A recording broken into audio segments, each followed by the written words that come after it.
So hello everyone, welcome to my YouTube channel once again.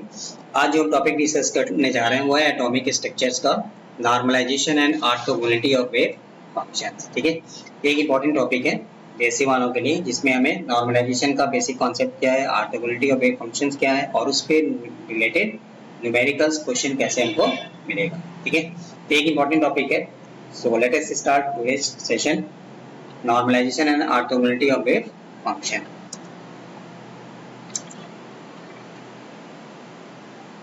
पहले basic देखेंगे normalization क्या होते हैं।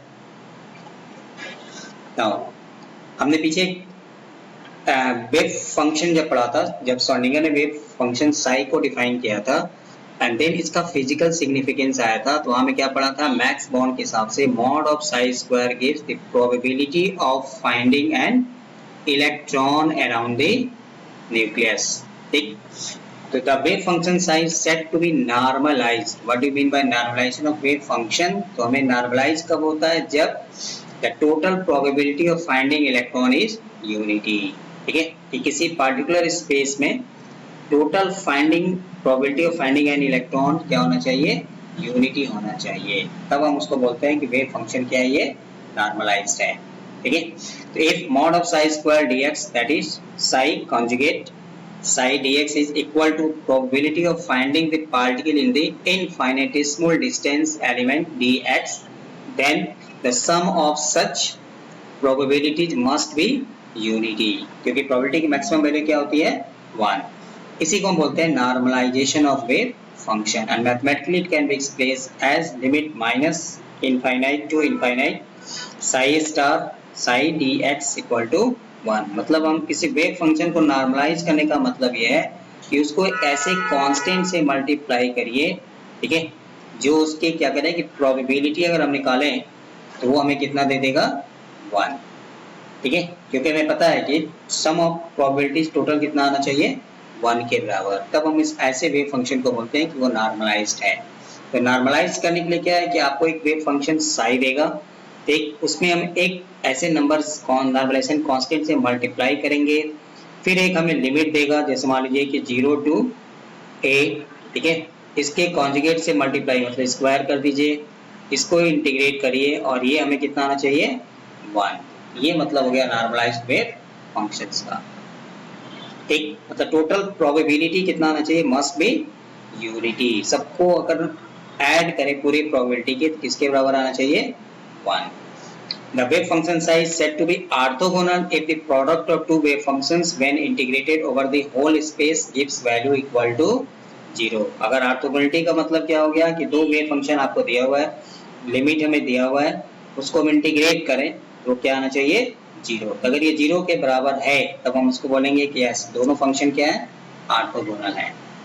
ठीक है, तो नॉर्मलाइजेशन के लिए हमें क्या करना है, 1 के बराबर करना है, इसको इंटीग्रेट करना है, लिमिट हमें दिया रहेगा, एक ऐसे नॉर्मलाइजेशन कांस्टेंट नंबर से मल्टीप्लाई करिए जो उस वेव फंक्शन को क्या कर दे, इंटीग्रेट करें ओवर द गिवन लिमिट किसके बराबर, 1 के। और ऑर्थोगोनल का मतलब क्या है, किसके बराबर, 0 के।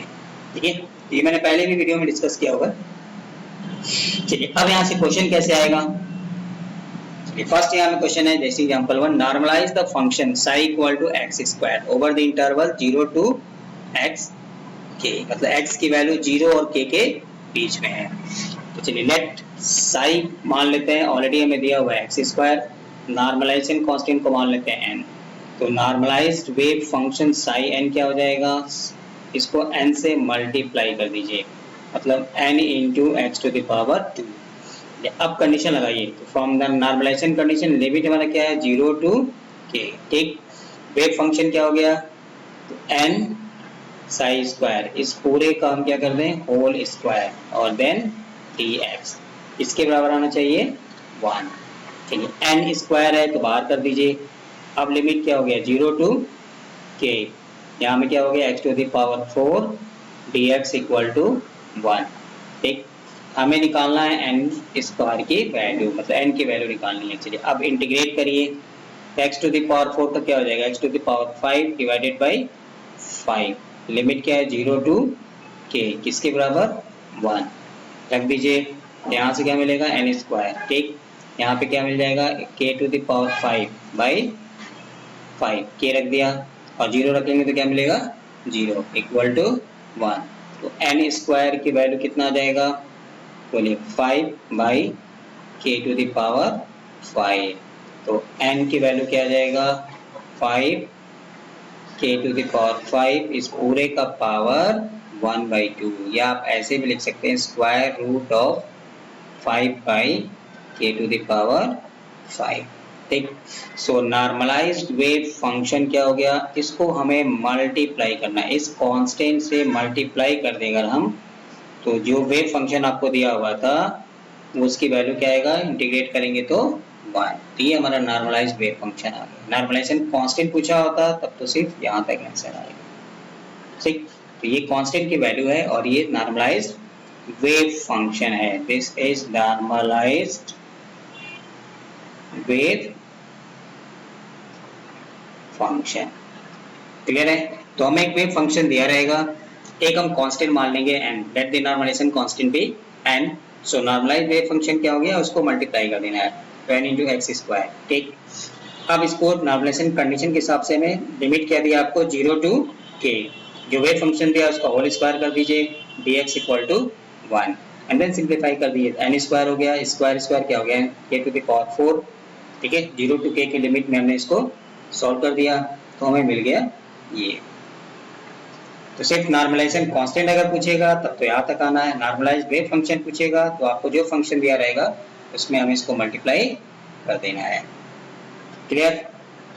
ठीक है, तो एक्स स्क्वायर की जगह x3 दे सकता है, x टू द पावर 4 दे सकता है, x टू द कुछ भी आपको वैल्यू चेंज करके दे देगा। ठीक है, क्लियर है? चलिए नेक्स्ट देखते हैं सेकंड क्वेश्चन। इसको करके देखिए क्या कर रहा है। Let x into a minus x be state function for a particle in a one dimensional box of length a from 0 to a, normalize it. अब हमें इसको नॉर्मलाइज करना है, तो लेट एक वेव फंक्शन मान लिया, हमें क्या दिया है x into a minus x, normalization constant क्या मान लिया n। So normalize wave function में क्या लिखेंगे n into x into a minus x, है ना। ठीक, चलिए कंडीशन लगाइए, तो बोलिए कंडीशन हमारा क्या दिया, लिमिट 0 to a इसका होल स्क्वायर पूरे का, आप एक बार यहाँ लिख देता हूँ n x a minus x इस पूरे का whole square d x equal to 1, ये होगा ना। चलिए अब यहाँ से देखिए n का स्क्वायर करेंगे तो n स्क्वायर को हम यहाँ बाहर कर लेते हैं। ठीक है, चलिए अब लिमिट हमारा क्या था 0 to a, x का स्क्वायर करेंगे तो x स्क्वायर और a माइनस एक्स का whole square d x equal to 1। अब इसको आप सिंप्लीफाई करिए, इस पर मैं ब्रैकेट निकल देता हूँ। देखिए पहले आपको क्या करना है 0 to a x square a minus x का होल स्क्वायर, ये फॉर्मूला लगाइए a square minus 2a x plus b square, ये ना। ठीक, और ये किसके बराबर है डी एक्स इक्वल टू 1। अब इसमें सारे टर्म्स को मल्टीप्लाई कर दीजिए और सबको बाहर कर लीजिए, तो यहाँ से क्या मिलेगा एन स्क्वायर, बोलिए 0 to a square x square लिख सकते हैं माइनस 2a को बाहर कर लिया तो 0 to a ये वाला x और ये एक्स स्क्वायर, तो क्या मिलेगा x टू द पावर 3। ठीक, फिर यहाँ में क्या आएगा डी एक्स, यहाँ भी डी एक्स आएगा, यस डी एक्स आएगा। चलिए फिर क्या आएगा प्लस, बोलिए x टू द पावर 2 और x टू द पावर 2 कितना हो जाएगा x to the power 4 dx, और इन सब की वैल्यू किसके बराबर 1। तो बस यही केमिस्ट्री है। अब आपको इसमें क्या करना है सिंपल मैथमेटिक्स लगा दीजिए। ठीक, तो चलिए एक एक को सॉल्व करते हैं। देखिए यहाँ से क्या मिल जाएगा एन स्क्वायर, पहले इसको सॉल्व करिए तो a स्क्वायर बाहर आ जाएगा, x टू द पावर 2 को हम, ठीक, तो क्या मिल जाएगा हमें x टू द पावर 3। तो चलिए यहाँ पे हो गया a स्क्वायर, ये हो गया x टू द पावर 3/3, और इसका जब लिमिट रखेंगे तो क्या मिलेगा 0 to a माइनस 2a को बाहर कर लीजिए, बोले यहाँ पे क्या आएगा x टू द पावर 4/4 और लिमिट क्या है 0 to a।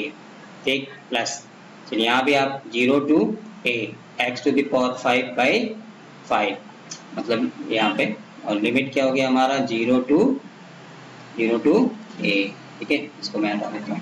और ये सब किसके बराबर है, 1। अब लिमिट रखिए, पहले क्या रखते हैं अपर लिमिट, फिर क्या रखेंगे लोअर लिमिट। यहाँ में क्या मिलेगा a का पावर 3 और a का पावर 2, तो नो डाउट यहाँ से हमें क्या मिल जाएगा a to the power 5 divided by 3 minus, यहाँ में क्या मिलेगा, बोलिए 2 से ये 4 कैंसिल हो जाएगा, 2 आएगा, यहाँ पे क्या रखेंगे a का पावर 4 और यहाँ a, तो ये भी मिल जाएगा a to the power 5 divided by 2 plus यहाँ क्या मिल जाएगा a to the power 5 by 5 equal to 1।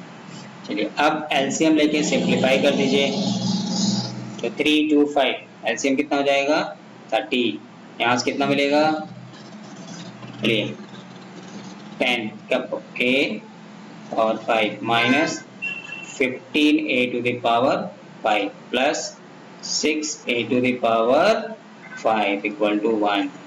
Finally simplify करिए तो कितना मिलेगा, बोलिए 10 प्लस 6 16 में से 15 गया, a to the power 5 by 30 equal to 1, which implies n की वैल्यू निकालनी है, तो square root of 30 a to the power 5, so this is the normalization constant। ठीक, चलिए नॉर्मलाइज वेव फंक्शन अगर पूछा है तो हम इसको क्या करेंगे मल्टीप्लाई कर देंगे, किससे, कांस्टेंट से, तो a to the power 5 और वेव फंक्शन हमको क्या दिया था x into a minus x, तो ये हमारा फाइनली नॉर्मलाइज वेव फंक्शन हो जाएगा। तो क्वेश्चन में ध्यान देना, अगर सिर्फ हमें नॉर्मलाइजेशन कांस्टेंट पूछा होता तब तो हमारा आंसर यहाँ में होता है, नॉर्मलाइजेशन कांस्टेंट निकालिए n की वैल्यू तब तो ये आ गया, ठीक है, नॉर्मलाइज वेव फंक्शन पूछा है तब तो ये आ गया। तो सिंपली केमिस्ट्री यही है कि आपको एक वेव फंक्शन दिया रहेगा, एक कांस्टेंट मान लीजिए, उससे मल्टीप्लाई कर दीजिए, उसका होल स्क्वायर कर दीजिए, ठीक है, n तो स्क्वायर आना ही है, लिमिट हमें दिया रहेगा, एंड देन हमने इसको फॉर्मूला लगाया, इंटीग्रेट कर दिया, सॉल्व कर दिया, हमको मिल जाएगा। क्लियर, इस तरह का कोई भी वेव फंक्शन आपको दे सकता है, ठीक है, आगे बढ़े, चलिए इसको करके देखिए आप, जैसे अभी क्वेश्चन किया है वैसे इसको भी आप करके देखिए, बोलिए। तो एक वेव फंक्शन साई दिया हुआ है, ठीक, क्या लिखेंगे, तो वेव फंक्शन साई मान लेता हूं a into a minus x, normalization constant n, चलिए अब सीधा सीधा लिख देता हूँ 0 to a, ठीक, बोलिए n a माइनस एक्स का होल स्क्वायर, मतलब पूरे का होल स्क्वायर आएगा, चलिए ऐसे लगा दीजिए, and then dx equal to 1, तो यहाँ से क्या मिलेगा n स्क्वायर बाहर हो गया, लिमिट लगा दीजिए 0 to a, ये हो गया a स्क्वायर और ये हो जाएगा a माइनस एक्स का whole square, dx equal to 1, ठीक, n स्क्वायर। चलिए अब limit 0 to a minus b का होल स्क्वायर, फॉर्मूला लगाइए, a square minus 2a b plus b square और सबका dx इक्वल टू 1, ठीक, चलिए n स्क्वायर, अब मल्टीप्लाई करके अलग अलग कर दीजिए, इसलिए बड़ा ब्रैकेट लगा देता हूँ, लिमिट क्या दिया है 0 to a to the power 4 dx minus, बोलिए 2a का पावर 3 हो जाएगा, 0 to a x dx हो जाएगा, plus a square 0 to a x square dx और इस पूरा का बराबर 1, ठीक, क्लियर है, अब आप कर सकते हैं, बोलिए यहाँ से अब आप सॉल्व करके हमें आंसर बता दीजिए, तो बोलिए यहाँ से क्या मिल जाएगा a to the power 4 बाहर हो गया, ठीक, x आएगा सिर्फ, क्लियर, x की जगह में क्या रख देंगे a, चलिए minus 2 a to the power 3, यहाँ से क्या आएगा x स्क्वायर, मतलब a रखेंगे a स्क्वायर बाई 2 से 2 कैंसिल हो जाएगा, प्लस बोलिए यहाँ से क्या आएगा a square, x to the power 2 है, मतलब a का power 3 divided by 3, x to the power, इसका इंटीग्रेट करेंगे तो क्या मिलेगा x to the power 3 by 3, फिर upper limit minus lower limit तो आपका 0 है, तो इसलिए मैंने नहीं रखा, पूरा 0 हो जाएगा। x की जगह a रखेंगे तो a आ जाएगा, और ये सब किसके बराबर 1। अब आप यहाँ से सॉल्व करके n की वैल्यू आप हमें बता दीजिए, ठीक है। जितना n आएगा उसमें नॉर्मलाइज वेव फंक्शन, यहाँ में n इंटू जो हमें क्वेश्चन में दिया है उसको यहाँ रख देंगे, हो जाएगा। ये आपका होमवर्क रहेगा, सॉल्व करके देखिए, ठीक। क्योंकि फंक्शन आपको बदल सकता है, लिमिट बदल सकता है, कॉन्सेप्ट नहीं बदल सकते, तो इसलिए आपको, ठीक है, हो जाएगा। चलिए क्वेश्चन नंबर 4 देखिए क्या कर रहा है। तो ये लास्ट ईयर का एक क्वेश्चन आया हुआ है एग्जाम में, RGU 2023 का क्वेश्चन है, BSc फर्स्ट सेमेस्टर वालों के लिए, ठीक है। Normalize the wave function psi equal to x to the power 3। तो बोलिए एक वेव फंक्शन साई हमें दिया हुआ है, ठीक। नॉर्मलाइजेशन कांस्टेंट मान लिया n। अब नॉर्मलाइजेशन की कंडीशन लगाइए, बोलिए क्या लिखेंगे, n square into psi square dx equal to 1। n square को बाहर कर लीजिए क्योंकि ये कांस्टेंट है, x to the power 6 dx equal to 1। Integrate कर दीजिए, बोलिए क्या मिलेगा, x to the power 7/7 0 to 2 equal to 1। चलिए सॉल्व करिए, तो बोलिए x की जगह में क्या रखेंगे, 2 का पावर 7 डिवाइडेड बाई 7, ये ना, इक्वल टू 1। तो n स्क्वायर ये कितना आएगा, 2 into 2 into 2 into 2 into 2 into 2, मतलब 7 times, not 40। 1 2 3 4 5 6 7 divided by 7 equal to 1। बोलिए 2 2 जा 4, 4 2 जा 8, 8 2 जा 16, 16 2 जा 32, 32 2 जा 64, 64 2 जा 128। तो ऊपर में आपको मिल गया 128, नीचे में 7 इक्वल टू 1। तो n की वैल्यू क्या आ जाएगा, स्क्वायर रूट 7/128। आप ऐसे भी लिख सकते हैं 7/128 का पावर 1/2। ठीक, क्लियर है। चलिए अब नॉर्मलाइज लिखा है तो मतलब normalize wave function psi n क्या लिख देंगे, 7/128 इसका whole square, sorry square root, और वेव फंक्शन कितना दिया था, साई की जगह पे x टू द पावर 3। ये 5 मार्क्स का क्वेश्चन था लास्ट सेमेस्टर में, जो मैंने पेपर में डिस्कस किया हुआ है प्रीवियस ईयर। आप वहाँ में देखिए, सीसी वालों के लिए, केमिस्ट्री कोर मेजर कोर्स वालों के लिए ये क्वेश्चन 5 मार्क्स में आया हुआ है, सोचिए, ठीक है। तो कोई भी लिमिट आपको बदल सकता है, आपको फंक्शन बदल सकता है, तो बस हमारा प्रोसीजर वही रहेगा, ठीक है, क्लियर है। तो ये थर्ड वाला क्वेश्चन था, तो ये आप सॉल्व करके देखिए। सेकेंड वाला न्यूमेरिकल्स जो मैंने पूरा सॉल्व किया आपके रेफरेंस के लिए। अब फोर्थ वाला, ये क्वेश्चन ऑलरेडी एग्जाम में पूछा हुआ है। चलिए fifth, the function n1 a to the power the 8 square minus x square is defined for the interval -a2 plus a. Determine the value of n1। सिर्फ आपको नॉर्मलाइजेशन कांस्टेंट n1 की value निकालनी है, एक तो वेव फंक्शन साई हमें दे दिया है n1 a square minus x square, ठीक। चलिए कंडीशन लगा दीजिए, तो -a2 प्लस a, n1 की जगह पे क्या आ जाएगा, n1 स्क्वायर, और ये फंक्शन का क्या मिलेगा हमें, होल स्क्वायर। अब तो डायरेक्टली लिख सकते हैं, no problem, dx equal to 1, ठीक। चलिए n1 को आप बाहर कर लीजिए, ठीक है। अब -a2 प्लस a, देखिए a माइनस बी का होल स्क्वायर फॉर्मूला लगाइए, तो पहले क्या मिलेगा, a स्क्वायर माइनस 2ab, ठीक, plus b square, b square मतलब b की जगह में x स्क्वायर है, तो b स्क्वायर का मतलब हो जाएगा x to the power 4, clear. इसको ब्रैकेट में डाल दीजिए, यहाँ से क्या मिल जाएगा, dx इक्वल टू 1, ठीक है। तो a माइनस बी का होल स्क्वायर का सीधा सीधा मैंने फॉर्मूला लगा दिया। अब आप इस टर्म को just for sake of simplicity अलग अलग कर लीजिए। तो पहला हमें क्या दिखाई दे रहा है, -a2 plus a to the power 4 dx, देख सकते हैं।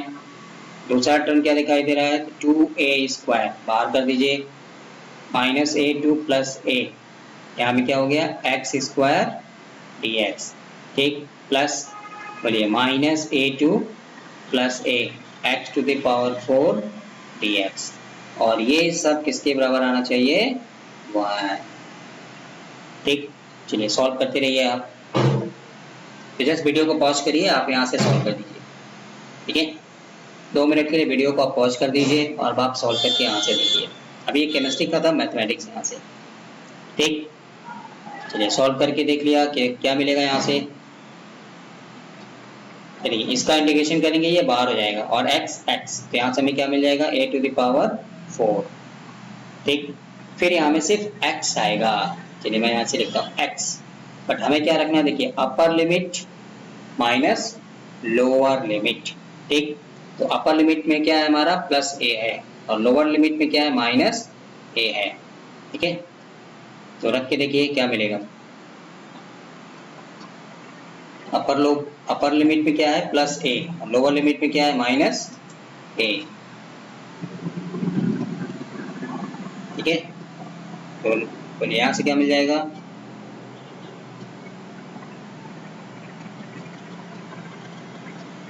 तो या पहले इसको रखेंगे फिर इसको रखेंगे, तो मैं यहाँ रखना x आएगा यहाँ पे। या चलिए पहले ऐसे मैं आपको लिख के देता हूँ ताकि थोड़ा और क्लियर हो जाएगा, -a2 प्लस a, ठीक है। चलिए माइनस यहाँ से क्या मिलेगा 2a², फिर x² को इंटीग्रेट करेंगे तो x to the power 3/3, limit क्या है -a2 मतलब प्लस a2 माइनस a, यहाँ पे क्या मिलेगा x टू द पावर 5/5, ठीक। लिमिट क्या हो गया -a2 प्लस a, ठीक है। तो यहाँ से क्या मिल जाएगा -a2